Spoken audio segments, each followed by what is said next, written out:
La théorie du gender, qui est une théorie fascisante, a pris le pouvoir au niveau mondial à l'ONU en 1995 à Pékin. En gros, la théorie du genre, donc on peut reprendre les idées, il n'y a pas de différence entre les hommes et les femmes, donc les différences, c'est un système social construit, oppresseur qu'il s'agit de détruire. Si on tolère que les petits garçons se conduisent différemment des petites filles, alors on perpétue l'oppression des femmes. Conclusion, il faut empêcher les petits garçons d'être différents des petites filles. Et c'est ça l'ambition de la théorie du genre dans l'éducation. C'est devenu un mouvement politique, un mouvement qui a pris le pouvoir et un mouvement qui s'impose au monde entier. Ce que nous dit le psychiatre, il dit « Dans des années, il n'y aura plus de normes, nous serons tous des exceptions et ce sera peut-être difficile à gérer. » Et moi, je lui ai répondu « Mais attendez, monsieur, si nous sommes tous des exceptions, il n'y a plus d'exceptions, il n'y a plus de lois, il n'y a plus de règles. On a un magma informe de gens paumés parce qu'ils n'ont plus d'identité, et contrairement à ce que vous dites, c'est pas difficile à gérer, c'est extrêmement facile à manipuler. »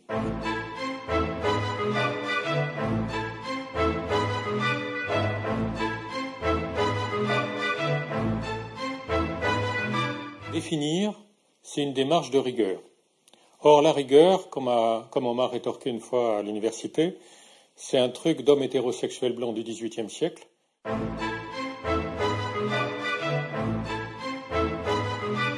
On est dans un domaine, avec la théorie du genre, où on est systématiquement pas rigoureux. C'est une technique de prise de pouvoir. C'est comme ça que la théorie du genre a pris le pouvoir à Pékin en 1995, en faisant signer par des étrangers qui ne connaissaient pas l'emploi du mot gender en anglais, quelque chose qu'ils pouvaient croire correspondre simplement à une autre désignation des sexes, masculin-féminin, mais qui en réalité renvoie aussi à une théorie assez confuse ou à un ensemble de mouvements d'idées, mouvement idéologique et politique, qui a derrière lui des implications radicales. Je crois que c'est Marguerite Peters, qui parle de couches comme d'un oignon. Vous avez des façades dans le genre qui sont tout à fait respectables, et en effet, le genre, comme aspect social de l'identité sexuée, c'est quelque chose de tout à fait scientifique. Si on l'approche de manière rigoureuse, on peut essayer de voir effectivement comment sont variables les aspects sociaux de l'identité sexuée. Mais donc si on s'en tient à ça, et ça c'est la façade soft que les idéologues du gender présentent quand ils veulent faire passer leurs idées, c'est une recherche scientifique légitime. Et puis vous avez, mais très lié au reste, le noyau dur, pour qui le gender, c'est une approche uniquement en termes de pouvoir, c'est-à-dire que les hommes et les femmes n'existent pas. Parler d'hommes et de femmes, c'est juste transmettre une vision complètement politique et hiérarchisée et oppressive de la société, et c'est ça qu'il faut détruire. Et à ce moment-là, il faut détruire toute l'hétérosexualité et l'identité d'homme et l'identité de femme. Donc, il n'y a pas de définition, c'est normal et c'est très utile pour les idéologues du gender.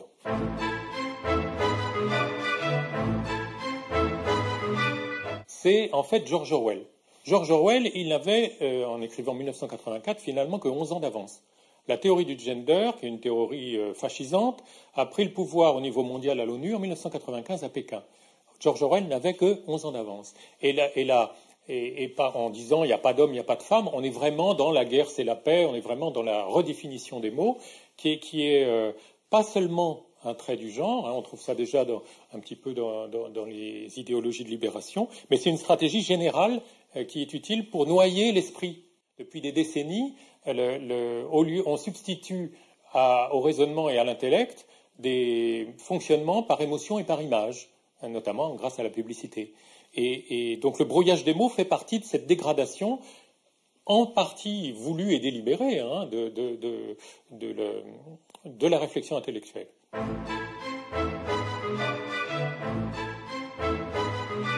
Si on empêche de penser, c'est presque la mort de l'humanité. Le vivant et l'humain, ça fonctionne sur la discrimination. Discrimination juste. La première discrimination, peut-être, c'est cette plante est-elle comestible ou pas? Je vais discriminer ce qui est bien de ce qui est mal. C'est comme ça que la vie fonctionne et que la pensée fonctionne. Et il y a une menace, si vous voulez, à partir du moment où on refuse de penser, supprimer le mot race de la Constitution, cacher ce mot, on ne peut même plus nommer des choses, homme-femme, on ne peut plus nommer la différence, etc. C'est un aspect extrêmement mortifère. Mortifère, assumé. Assumé, vous avez un des plus brillants auteurs de la théorie du genre qui s'appelle Lee Edelman. Il a écrit un livre qui s'appelle No Future, Queer Theory and the Death Instinct, l'instinct de mort, et il le revendique. C'est-à-dire que les queers sont ceux qui contestent cette propension obligatoire et donc oppressive de l'humanité à se reproduire. Et il prend comme exemple, il insiste, il aime bien le film d'Hitchcock sur les oiseaux parce qu'il dit, typiquement, ce sont les enfants qui sont les victimes. Et il dit, les queers, en fait, sont ceux qui s'opposent à cette reproduction imposée. Et il revendique cette place.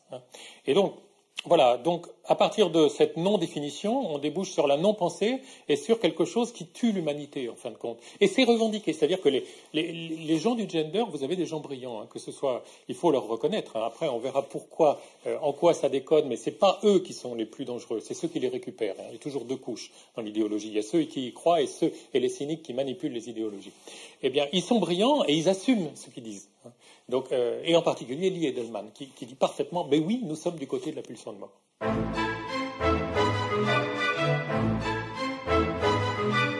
En gros, la théorie du genre, donc on peut reprendre les idées, il n'y a pas de différence entre les hommes et les femmes, donc les différences, c'est un système social construit, oppresseur qu'il s'agit de détruire. En gros, c'est ça. Donc, une idée au départ en elle-même, elle n'est pas scientifique ou pas scientifique. Ce qui va être scientifique, c'est la manière dont on va la creuser, et en particulier la manière dont on va accepter de lui faire passer les tests, les preuves de la réalité, et de voir si, expérimentalement, la théorie donne des résultats qu'on peut prévoir, etc. Les principaux auteurs ne se réclament pas du tout d'une approche scientifique. Mais même s'ils se réclamaient, il y a un vice de fond dans l'idée principale de l'idéologie du genre qu'il n'y a pas de différence entre les hommes et les femmes, parce que scientifiquement, c'est la seule chose qu'on ne pourra jamais prouver. Pourquoi ? Parce que quoi que ce soit que vous fassiez comme confrontation au réel, comme expérience, comme expérimentation, parce que c'est ça la science, ce sera toujours quelque chose de limité et fini. Et donc si dans cette expérience limitée et finie, vous trouvez qu'il n'y a pas de différence entre les hommes et les femmes, vous n'aurez pas prouvé qu'il n'y a pas de différence. Vous aurez prouvé que sur ce champ-là, dans ces conditions-là, il n'y a pas de différence. On pourra toujours vous rétorquer, oui, mais les différences, pour les voir, il fallait faire autre chose et vous ne l'avez pas fait. Vous voyez ce que je veux dire ? On peut prouver qu'il y a des différences, mais pour prouver qu'il n'y a pas de différence, il faut faire une infinité d'expérimentation tout le temps. Donc c'est la seule hypothèse idiote, en fait, qu'il n'y a pas de différence entre les hommes. On peut choisir plein d'hypothèses, mais celle-là, c'est la plus absurde, parce que c'est celle qu'on ne pourra jamais assumer.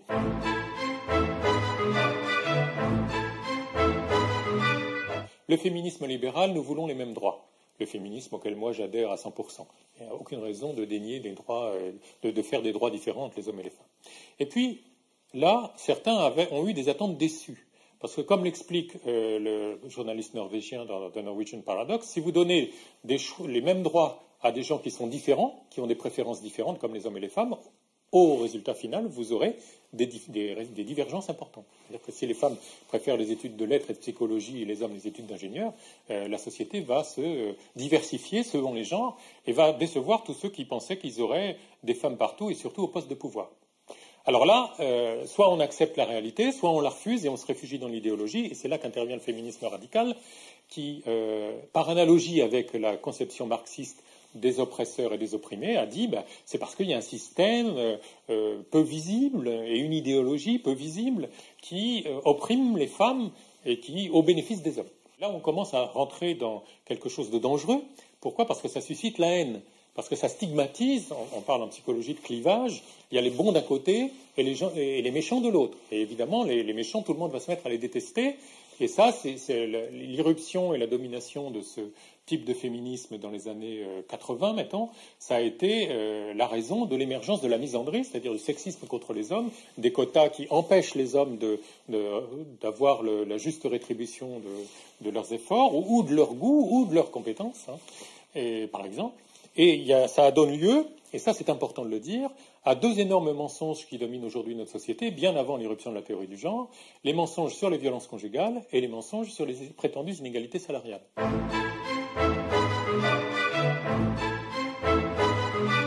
Un mot sur ces deux mensonges parce qu'ils donnent une idée de comment fonctionnent nos médias et notre démocratie, qu'il est très important d'avoir si on veut comprendre comment fonctionne l'implantation d'une idéologie comme le genre et comment la combattre.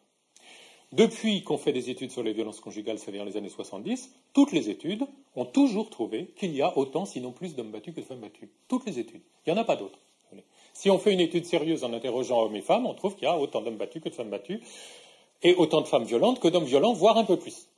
Évidemment, vous voyez bien que ce n'est pas du tout ce qui est transmis, et par les médias et par les gouvernements. Donc il y a des mensonges délibérés, il y a des livres écrits là-dessus, mais tout le monde s'en fout. L'important, c'est de montrer que le féminisme radical a raison et que, via cette violence, les femmes sont opprimées et qu'il faut toujours les avantager puisqu'elles sont toujours opprimées. Le deuxième mensonge, c'est celui sur les inégalités salariales, qui est continuellement asséné par les médias et le gouvernement. Il existe des disparités salariales, mais si on cherche les raisons pour les expliquer, on les trouve. Un auteur américain comme Warren Farrell, je crois, qui est tout à fait accepté par les féministes, il a listé 25 raisons 25 variables qui, quand on les introduit dans l'analyse des différences, suppriment toute différence et même révèlent que les femmes sont plutôt plus payées que les hommes. Et ça, même les gens en France qui sont statisticiens peuvent le savoir. Donc, pourquoi ce mensonge? C'est pour toujours avoir l'idée que les femmes sont opprimées. Alors, personne n'excuse, à mon avis, pour croire à ce mensonge parce qu'il peut vérifier autour de lui. Ça. Et puis, même la logique du système capitaliste, si vraiment les femmes étaient payées 20% de moins, tout le monde se précipiterait pour les embaucher. À travail égal et à performance égale, tout le monde se précipiterait pour les embaucher. Alors, ça commence à se voir que ça ne marche pas, cette théorie. Par exemple, si on prend la catégorie des femmes auto-employées, aucun système ne les opprime, c'est elles qui fondent leur entreprise et qui décident de combien elles seront payées, elles sont moins payées que les hommes. Et il y a des explications à ça, c'est qu'elles font des choix différents des hommes. Par exemple, pour les médecins, elles vont décider de recevoir moins de gens, mais de prendre plus le temps avec. Alors évidemment, elles vont gagner plutôt moins d'argent. Et là, la théorie de l'oppression, la théorie des féministes radicales ne marche plus. Alors comment expliquer? Eh bien, la théorie du genre est géniale. Et déjà, on y arrivait avec les derniers travaux du féminisme radical, avec Carol Gilligan, c'est le problème de la socialisation. C'est-à-dire que les femmes se limitent elles-mêmes.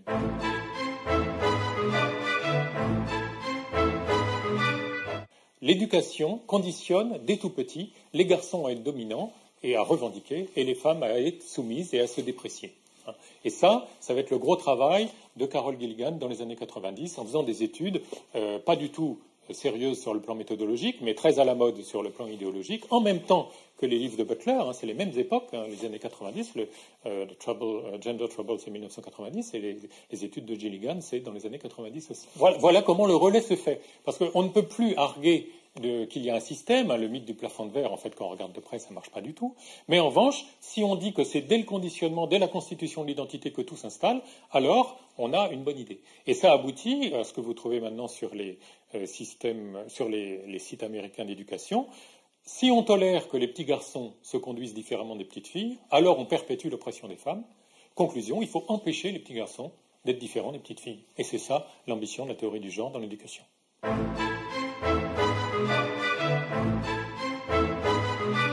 Il y a une chose que j'ai remarquée, parce que ça m'arrive de donner des conférences, et il y a vraiment une difficulté, voire une incapacité pour des personnes, y compris qui ont fait des études supérieures, à raisonner de manière satisfaisante pour conjuguer à la fois les contraintes de la réalité et les aspirations légitimes à l'égalité et à l'absence de discrimination injuste.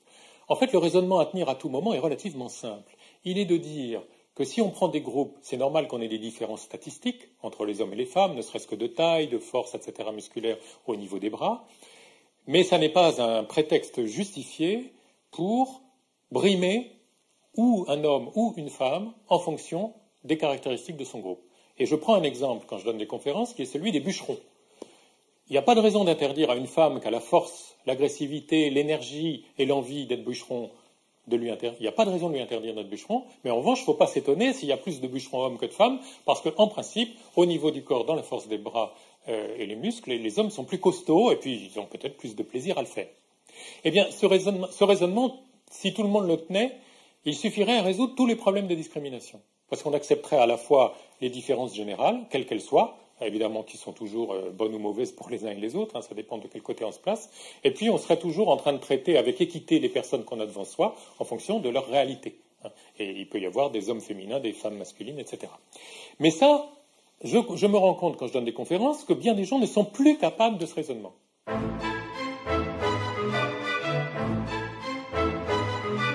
Je pense que le plus simple, c'est de reprendre l'analogie avec le communisme. Qu'est-ce qu'a fait le communisme, qui est le système le fascisme le plus violent qu'ait connu l'humanité au XXe siècle? Au nom du bien et de la défense des prolétaires, qui est une bonne cause, il a massacré des paysans, des bourgeois, des millions et des millions de personnes. Et ça, c'est pervers. C'est pervers dans le sens étymologique, puisque pervers, c'est retourner la logique naturelle.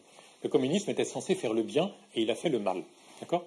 Et c'est dans ce sens-là, le gender promet de prendre la suite. C'est-à-dire qu'il ne promet pas une société sans classe, mais il promet une société sans sexe, hein, puisqu'il y aura une infinité de genres.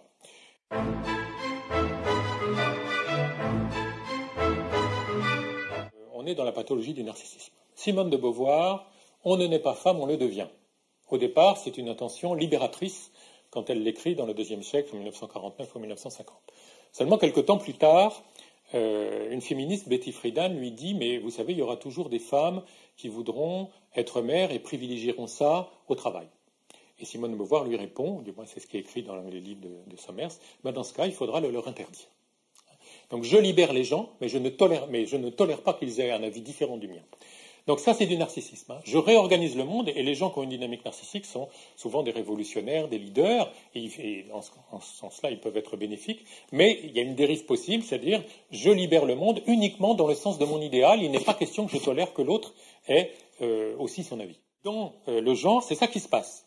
C'est ça qui se passe au départ de la théorie du genre, et notamment chez Butler. Vous avez une ambition légitime, une ambition bénéfique, qui est de défendre les gens qui n'ont pas la chance de tomber facilement dans une catégorie homme ou femme, soit parce qu'ils sont hermaphrodites, soit parce qu'ils ont une orientation sexuelle non hétérosexuelle, et donc ils vont avoir du mal à se caser dans le monde très normé, et parfois ça peut aller, comme elle le souligne elle-même, jusqu'au meurtre. C'est-à-dire, hein, on peut tuer des gens parce qu'ils sont homos, parce que bon. Et c'est tout à fait louable, en tout cas à mon avis, de vouloir aménager le monde pour que ces gens-là trouvent au mieux leur place. Seulement, la théorie du genre qui se répand aujourd'hui, c'est pas du tout ça.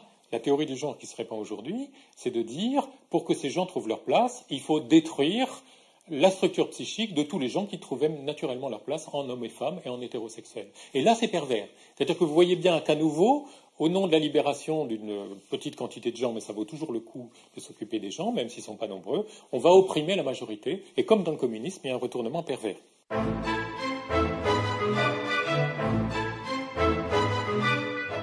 En psychanalyse, les pervers nient une partie de la réalité qui est la différence des sexes. Donc effectivement, la théorie du genre est emblématique en niant une partie de la réalité, qui est la différence des sexes, mais je voudrais rétropédaler par rapport à votre question. La négation de la réalité est une très vieille tradition en Occident même, et quand on veut se pencher sur les racines des dysfonctionnements actuels, il faut absolument prendre ça en compte. Moi, je remonterais presque jusqu'au nominalisme au Moyen-Âge, hein, qui récusait la possibilité de faire une adéquation vraiment à la réalité. Mais après, quand vous avez Descartes, qui dit je suppose que rien n'existe et je m'aperçois qu'il reste plus que ma pensée, on est aussi dans le doute de la réalité. Quand vous avez Rousseau qui dit commençons par écarter tous les faits, on est aussi dans l'éloignement de la réalité. De ce point de vue-là, les théoriciens du gender ne sont pas vraiment, ils ne font pas de saut qualitatif important, mais ils prolongent une longue tradition, et à la limite, si on n'est pas content, ça veut dire qu'il faut se poser la question de comment tout a dérivé depuis saint Thomas d'Aquin, quoi. Enfin, j'exagère à peine, quoi.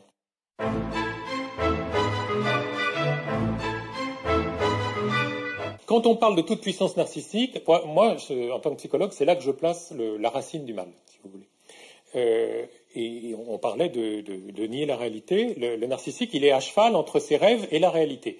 Et quand il est en bonne santé, il arrive à jongler entre les deux. Mais quand il commence à délirer, comme dans ses mouvements révolutionnaires, il veut plier la réalité à son rêve, communiste ou gender, et à ce moment-là, il va massacrer les autres qui lui résistent. La première limite, la limite minimale, la limite symbolique à la toute-puissance du narcissisme, c'est quoi? C'est l'idée de Dieu. C'est l'idée que moi, je ne suis pas tout et je ne suis pas tout puissant. Vous avez des gens qui ont étudié les leaders, je pense à Kohut, un grand spécialiste du narcissisme, et je pense aussi à un Australien qui s'appelle Hawkes. Et ils ont remarqué que chez les gourous, il y a deux types de gourous. Il y a les gourous qui se croient eux-mêmes la divinité, et puis il y a ceux qui se croient un messager de la divinité, et qui ont placé donc leur narcissisme grandiose est divisé en deux, eux et la divinité qu'ils représentent. Évidemment, il y en a qui finissent mieux que les autres. Parce que si vous croyez la divinité à 20, 30, 40 ans, ça peut encore marcher. À 50, 60, 70, la réalité vous rattrape et vous montre que la divinité n'est pas si glorieuse que ça. Ceux-là finissent pas très bien. Mais ceux qui sont simplement des messagers, ils peuvent maintenir leur équilibre psychique plus longtemps. Parce que le grandiose, l'idéal, il est en Dieu.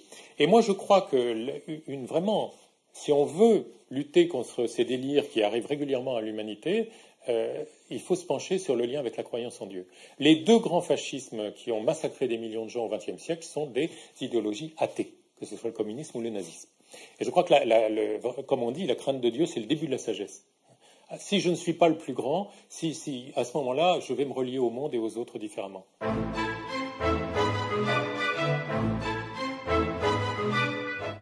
Ce mouvement d'idées non, ce n'est pas resté un mouvement d'idées, c'est devenu un mouvement politique, un mouvement qui a pris le pouvoir et un mouvement qui s'impose au monde entier depuis Pékin 95. Et là, évidemment, c'est une autre sorte de danger, et c'est même, à mon avis, un alignement fascisant de la société. C'est-à-dire que progressivement, vous n'avez plus le droit de penser différemment que ce que dit la théorie du genre. Donc moi, je crois personnellement, et ce que j'ai répondu à des intervenants dans une entreprise où j'étais, qui faisait de la propagande pour la théorie du genre, subventionnée par la direction des ressources humaines. Ce que nous dit le psychiatre, il dit, dans des années, il n'y aura plus de normes, nous serons tous des exceptions, et ce sera peut-être difficile à gérer. Et moi, je lui ai répondu, mais attendez, monsieur, si nous sommes tous des exceptions, il n'y a plus d'exceptions, il n'y a plus de lois, il n'y a plus de règles. On a un magma informe de gens paumés parce qu'ils n'ont plus d'identité, et contrairement à ce que vous dites, ce n'est pas difficile à gérer, c'est extrêmement facile à manipuler. Et ça, en tant que psychologue, c'est un message fort. Si on détruit les repères des gens, ça donne des gens paumés, faciles à manipuler. Dans les années 90, j'ai été amené à enseigner une théorie du management qui s'appelle le chaos management. Le chaos management, c'est casser les repères des gens pour les rendre plus créatifs et productifs. Mais ils sont aussi plus faciles à manipuler. Et cette théorie, j'en entends plus beaucoup parler en tant que théorie, mais en revanche, je la vois appliquée partout, que ce soit dans les entreprises ou au niveau politique actuellement, casser les repères des gens. Ça rejoint la prédiction de Marx. Marx disait « le capitalisme détruira tout ce qui s'oppose à lui ». Donc toutes les structures anciennes, les nations, les familles, etc., sont en train d'être brisées à travers le monde, soit par les guerres, soit par l'immigration, etc. Ce qui se cache derrière, c'est une mise en ordre au niveau mondial et politique de l'humanité, qui, à mon avis, va dans le sens, mais là je peux me tromper parce que ce n'est pas mon domaine, d'une sorte de mise en esclavage au profit des grandes puissances financières. Ça, voilà, c'est une hypothèse que je risque. Mais en tout cas, ce dont je suis sûr, c'est que c'est dangereux parce que ce n'est pas une idéologie, c'est un mouvement politique qui s'impose avec violence au monde.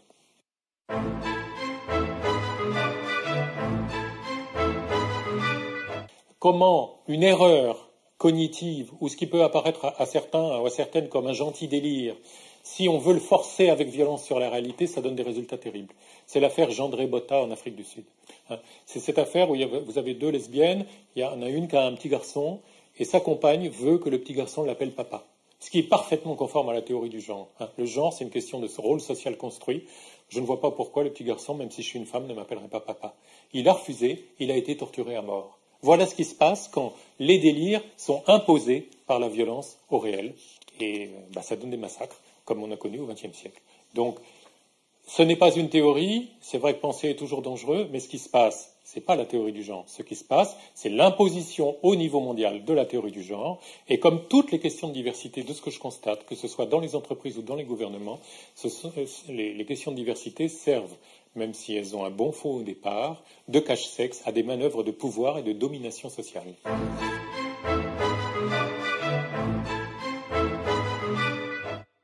Au niveau de l'école, la première conséquence, c'est une amplification de ce qu'a très bien écrit l'américaine Christina Hoff Sommers dans son livre The War Against Boys, la guerre contre les garçons. Derrière les discours lénifiants sur déconstruire les stéréotypes, clairement, les Américains sont parfois plus francs. Ils disent, si on permet aux petits garçons d'être différents des petites filles, on perpétue l'oppression des femmes. On va donc interdire aux petits garçons d'être différents des petites filles. On va donc les inviter fortement à jouer à la poupée, à porter des robes. On va supprimer les cours de récréation pour qu'ils ne puissent pas courir, etc., etc. C'est ce que décrit Christina Hoff Sommers dans son livre. Et donc, on a vraiment là les traits d'un fascisme qui fabrique un homme nouveau ou un androgyne nouveau, un homme-femme, si vous voulez. Oui. Ce sera, on a vu avec Simone de Beauvoir que ce n'est pas mieux intentionné vis-à-vis des femmes, mais malgré tout, comme un des principaux axes, c'est de libérer les femmes, la haine ou l'agression est dirigée, ou la rage est dirigée contre les garçons et les hommes.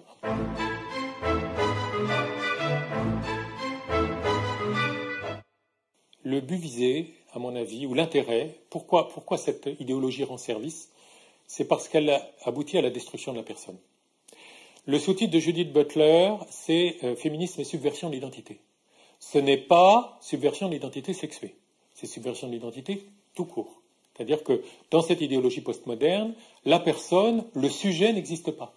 Si vous voulez que le chemin pris par Descartes, je pense donc je suis, a été mené jusqu'au bout, mais je n'existe pas.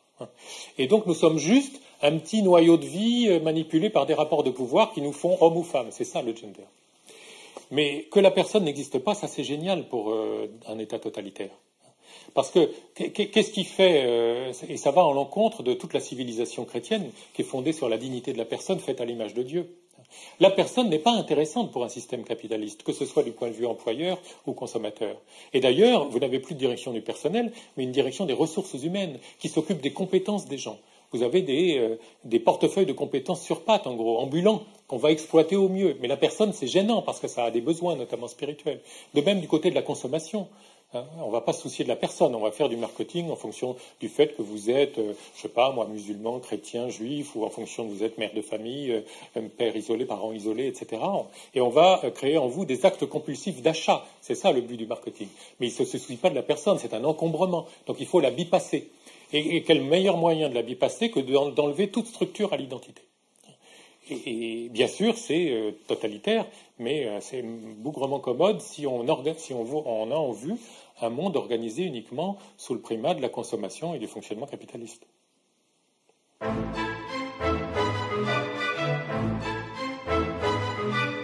Le fondateur de la chaire de sociologie à Harvard, c'est quelqu'un qui s'appelait Pitirim Sorokin et qui a beaucoup travaillé sur les groupes et la notion de l'amour. Il a écrit un livre qui s'appelle The Power of Love, le pouvoir de l'amour.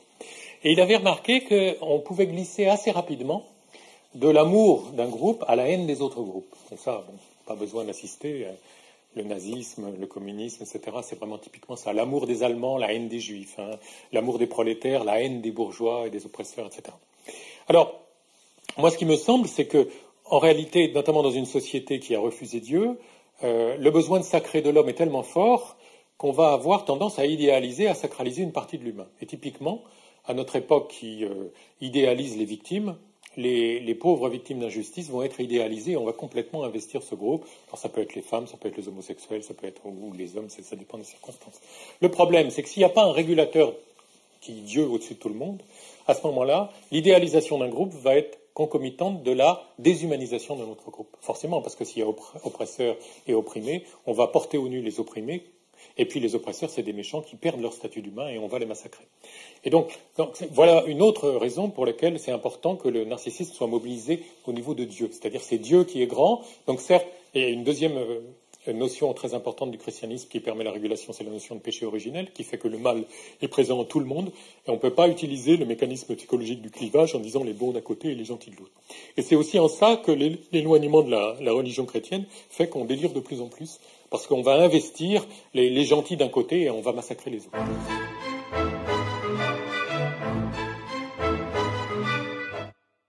C'est un mouvement qui cherche à détruire. Et alors, ce qui est curieux, c'est qu'il y a un ennemi privilégié. Et l'ennemi privilégié, c'est l'Église catholique. C'est le christianisme et l'Église catholique, pour plusieurs raisons, enfin deux essentiellement. D'abord parce que c'est une organisation internationale qu'on pourrait qualifier d'idéologique, enfin qui propose aux gens une structuration. On a vu que le but, c'est de déstructurer l'humanité pour la manipuler. Et en particulier parce que la notion de personne est très ancrée dans la foi catholique et la foi chrétienne, l'homme ou la femme à l'image de Dieu, et que c'est ça qu'il s'agit de détruire toujours dans le but de manipuler les gens. Ce qui rend les gens immanipulables, c'est leur relation à Dieu. Donc c'est ça qu'il faut détruire.